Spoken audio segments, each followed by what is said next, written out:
Praise Lord, praise Lord, praise Lord. Hallelujah, hallelujah, hallelujah. सबको जय मसीह। परमेश्वर, हमारा परमेश्वर, सबका परमेश्वर, पूरी कायनात का परमेश्वर, वो चाहता है कि हम हर आस उम्मीद उसी पर लगाए रखें, अपनी मर्जी का इस्तेमाल ना करें। आज के सुसमाचार के लिए परमेश्वर की बेटी प्रार्थना करेगी। सबको जय मसीह की। परमेश्वर आप सबके साथ है और आप सबसे बहुत प्रेम करता है। Hallelujah, hallelujah, hallelujah. महान परमेश्वर, सर्वशक्तिमान ईश्वर, जमीन आसमान दे मालिक ते खालिक, तुहाडा धन्नवाद, तुहाडा शुक्र करदे स्वामी, अज दे सुंदर दिन लई, सुंदर समय लई, सुंदर सुबह लई, जो साड़ियां जिंदगियां च बख्शी प्रभु। खुशियां ते आनंद दा दिन बख्शिया, तंदुरुस्ती दित्ती प्रभु जी, और अपने कदमां च बैठने लिए अपना फजल बख्शिया प्रभु। ये सब तुहाडी दया, तुहाडी किरपा मेरे पिता परमेश्वर।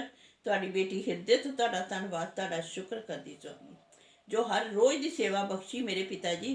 वचन देंदे प्रचार करना, उस लिए भी तुहाडा धन्नवाद, तुहाडा शुक्र करदे और बेनती करदी पिता जी, हुण तुसीं अपने वचन के अनुसार साडे विचकार आओ और वचन पढ़ने प्रचार करने साडा मूँह बन के बोलो पिता जी, ताकि तुहाडा दिता वचन तुहाडी इच्छा के मुताबिक पिता परमेश्वर दुनिया की शोर तक पहुँचे।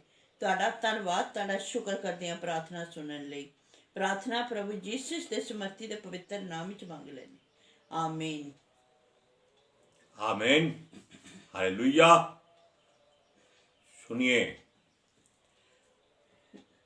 परमेश्वर क्या कहता है, उसकी ओर अपने कान लगाइए, अपनी आंखें हमेशा उसकी ओर रखें, अपने हाथ उसकी ओर उठाएं, संसार की ओर अपने हाथ मत उठाएं। संसार देगा तो ब्याज मांगेगा, वो देगा तो ब्याज साथ में देगा। हालेलुया। अगर वो जीवन में आपको जीवन साथी देता है तो संतान भी साथ में देता है। ये आपके लिए क्या है, उसकी ओर से ब्याज है। मूल भी आपका, ब्याज भी आपका। लेकिन जो संसार देता है, ना मूल आपका है ना ब्याज आपका है। हालेलुया। अब सुनिए, अगर हम अपने लिए या अपने घर परिवार के लिए, अपने घराने के लिए, अपने व्यापार के लिए ही सोचते हैं, कैसे उसकी आशीष मांगते हैं, किसके लिए? अपने घराने के लिए। और ये सारा संसार आपका घराना है, तो वो आप पर दया करेगा। नहीं समझे? अगर आप उसकी मर्जी को अपने जीवन में पूरा करो तो वो आप पर दया करता है, करुणा करता है, क्योंकि वो दयालु है, अनुग्रहकारी है, विलंब से क्रोध करने वाला, अति करुणामय परमेश्वर, दुख देकर पछताने हारा प्रभु है। Hallelujah, praise Lord. सुनिए, वो यही चाहता है कि हम धरती पर धनवान बनने की कोशिश ना करें। यानी कि वो फिर वही बात आ गई कि धरती की किसी बात से हम पक्की तरह मोह प्यार में ना फंस जाएं। ना धन दौलत, सोना चांदी, हीरे मोती, ये घर, ये कोठी, ये बंगला, ये कार मेरा है, मेरा है, मेरा है। इसका मतलब क्या है? आप बकरी की तरह मैं करते रहते हैं और कसाई आकर आपकी गर्दन काट देता है और सब लोग चाव से खाते हैं। समझ गए आप मेरी बात को? आपका यहां कुछ नहीं है, जो मर्जी कर लीजिए। हर धर्म, हर मजहब, हर ग्रंथ कहता है नंगे आए थे नंगे जाओगे। फिर क्यों लालच करते हैं, क्यों मोह करते हैं, क्यों कोठियां, कारें, बंगले, बड़े बड़े महल, बड़ी बड़ी बिल्डिंगें, जिसको ऐसा देखो तो शायद मेरी टोपी गिर जाए। क्या फायदा? अपने अंदर झांक कर देखो, झुककर आपको उसकी सूरत दिखाई देगी। वो कहेगा मैं यहां हूं, आप चिंता छोड़ दो, फिक्र मत करो। इस पर भरोसा नहीं, जो उसमें रहता है उस पर भरोसा करो। हालेलुया। वो कहता है धरती की किसी वस्तु का संग्रह ना करो, परंतु अपनी आशा, अपनी उम्मीद उस परमेश्वर पर लगाए रखो, उसी से मांगो। हर बात में पहल उसकी होनी चाहिए, अपना हाथ उसकी ओर करो। हो सकता है देर हो सकती है, क्योंकि ये हर बात में लिखा है कि उसके घर में देर है, अंधेर नहीं है।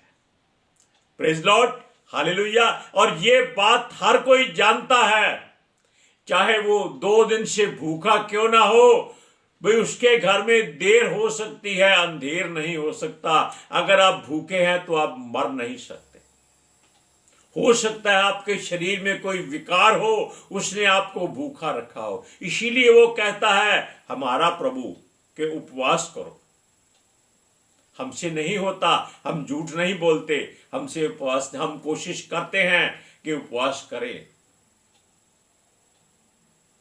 ये उपवास करती है, हम नहीं करते। लेकिन जब ये उपवास करती है, हम इसका साथ देते। हमें परमेश्वर के सामने उत्तर देना है कि हमने भी उपवास किया था। जैसे एक बच्चा खेलते वक्त खेलता है, दूसरे को बोलता है तुम मत खेलो, लेकिन वो कहता है खेलना है तो मेरे साथ खेलो। अच्छा सुनिए, अपने घराने के लिए, अपने परिवार के लिए, अपने कामकाज के लिए, घरों को संवारने के लिए, उधेड़ उधेड़ कर नया बनाने के लिए हम हमेशा सोचते रहते हैं।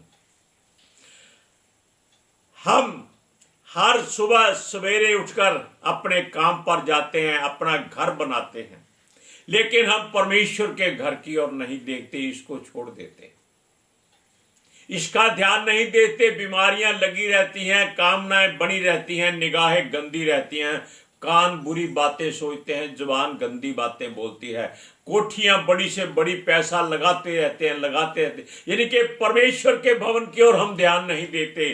तब भी ऐसा ही था, परमेश्वर का भवन उजाड़ पड़ा था और लोग अपने अपने घरों को दौड़ते थे, तब परमेश्वर ने उनको उलाहना दिया था।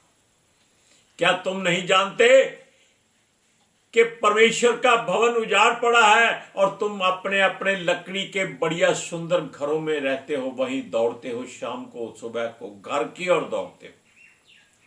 क्या रखा है वहां? जीवन रीति तो उसके हाथ में है। अब देखिए, क्योंकि घर की हर वस्तु हम इकट्ठी करते हैं, किस काम की? अरे जो इस्तेमाल हो जाए उसको फेंक दिया करो, केवल प्राणी को छोड़कर। हालेलुया। हम घर आते ही चाय कॉफी मांगते हैं, अखबार मांगते हैं, पढ़ने के लिए समय बिताते हैं, लेकिन उसकी दी हुई पवित्र शास्त्र की किताब की ओर ध्यान नहीं देते कि उससे कोई बात करनी हो तो आप इसको खोलिए, आप वो इसके परमेश्वर के साथ बात करेंगे। जब आप इसको खोलेंगे, जब तक बंद है, ये मुर्दे की तरह एक कब्र की बात होती है, क्योंकि मुर्दा कब्र में बंद होता है, वो बात नहीं करता। लेकिन ये किताब जब आप खोल सकते हैं तो आपके सामने परमेश्वर बात करता है, वो वचनों में बात करता है। अब सुनिए, हम भी खुद परमेश्वर का मंदिर है, हम इस ओर ध्यान नहीं देते, संसारिक घर को संवारते रहते हैं, परमेश्वर जहां रहता है उसकी ओर ध्यान नहीं देते, उसके लिए कुछ नहीं करते। हम उसके मंदिर पर कोई सोच नहीं करते, डॉक्टरों को पैसा देते रहते हैं। अगर हम उसको अपने हृदय में ले आए, इस घर में ले आए, तो ये घर सुंदर हो जाएगा, यहां कोई बीमारी नहीं होगी, कोई परेशानी, कोई चिंता नहीं होगी।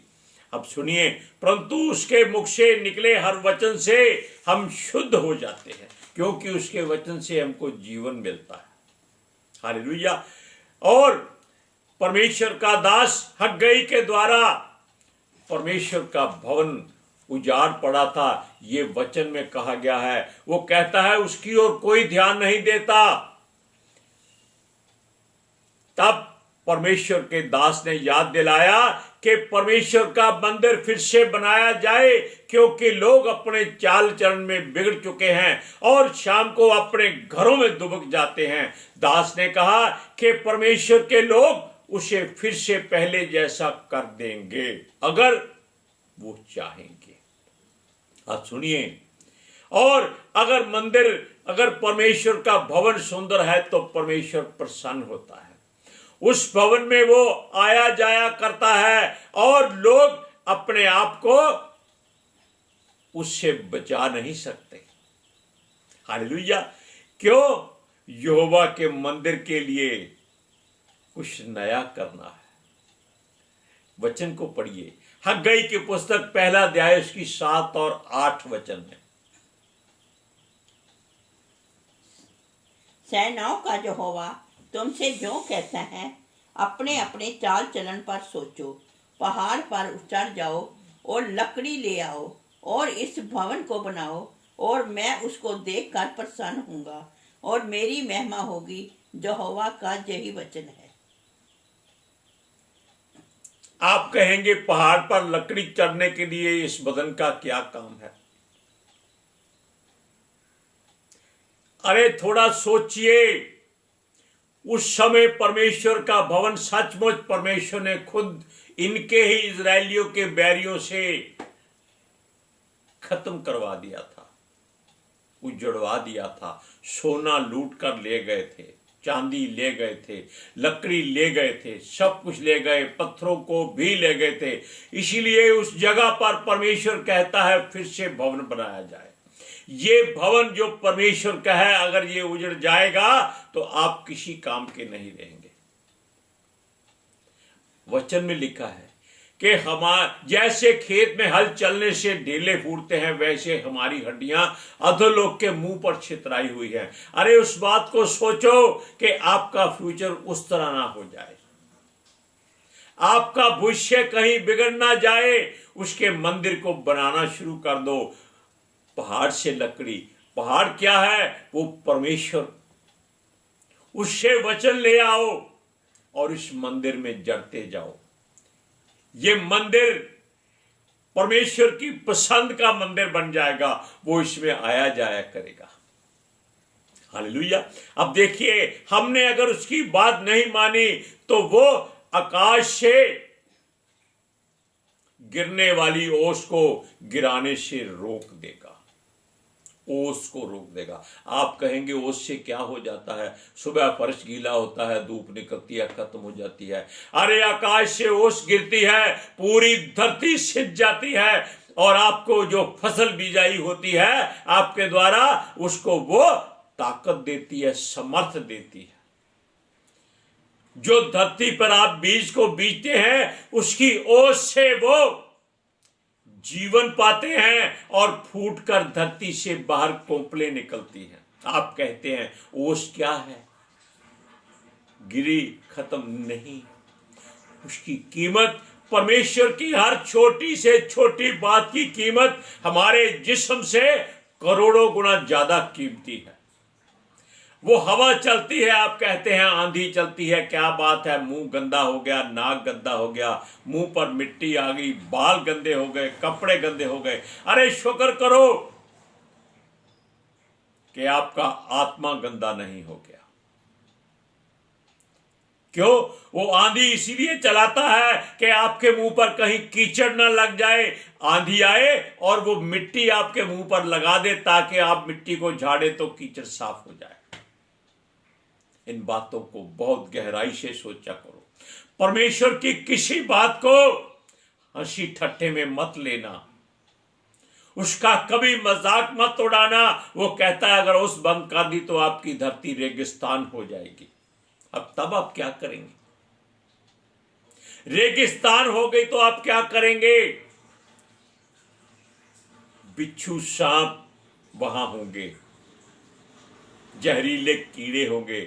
तब आप घरों में दुबक जाएंगे, भूखे मर जाएंगे। आपकी हड्डियां जो हमने कहा कि अधोलोक के मुंह पर चितराई हुई हैं, लोगों के घरों में मिलेंगी। सुनिए, वो कहता है फिर से पृथ्वी पर अच्छी फसल नहीं होगी। अगर आपने परमेश्वर का हुक्म नहीं माना, अब उसका बेटा आ रहा है, वो यही बात है कि अपने भवन को सुधार लो। परमेश्वर आकाश से यानी कि ऊंचे पहाड़ से, सिय्योन पर्वत से आ रहा है लकड़ी लेकर, ताकि वो इस भवन को बना के ले जाए। Hallelujah, praise Lord. इन बातों को हर कोई नहीं बताता, ये केवल पितर आत्मा जी बताते हैं, जो हमारे सदा के लिए सहायक हैं, जो प्रभु यीशु की मर्जी से परमेश्वर के द्वारा हमारे आसपास भेजे हुए हैं। वो हमें कभी नहीं छोड़ते, केवल हम अपनी जुबान से उनको शोकित कर देते हैं।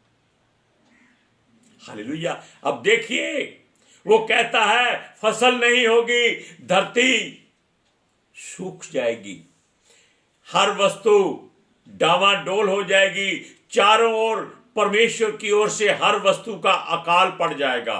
फसल नहीं होगी तो आप क्या करेंगे? परांठे कहां से खाएंगे? फिर आप जानवरों का मांस खाएंगे, जो आज नफरत करते हैं कि मांस खाना पाप है। अब याद रखिएगा, आप कीड़ों को खाएंगे अगर आप परमेश्वर की बात नहीं मानेंगे। उन्हीं जानवरों का मांस खाएंगे, मरे हुओं का खाएंगे। लेकिन परमेश्वर का धन्यवाद करो कि ऐसा समय दोबारा ना आए, कभी ना आए। सुनिए, मनुष्य के जीने के लिए भोजन वस्तु चाहिए, वो नहीं मिलेगी। हर व्यापार में घाटा ही घाटा रहेगा, कोई किसी की मदद नहीं करेगा। मनुष्यों की कमाई, घरेलू पशुओं की हर तरह से कमी हो जाएगी। परमेश्वर इसको अपने लिए बनाता है। किसको? इस मनुष्यों को, ताकि हम उसकी महिमा करें, उसकी वड्याई करें। ये वचन आज आपके लिए चेतावनी है कि जीवन में संभल जाओ। पेड़ों को मत पूजो, पत्थरों को मत पूजो, जीवित परमेश्वर की आराधना करो। परमेश्वर ने अपने लिए ये घर बनाया है, इसको दूसरों के लिए, दुष्ट आत्माओं के लिए आप समर्पित मत करो। हालेलुया। मनुष्यों के लिए सब कुछ करते हो, परमेश्वर के लिए कुछ नहीं करते। आप वचनों को पढ़कर देखिए। हग्गई की पुस्तक 1 अध्याय उसका 10वां और 11वां वचन।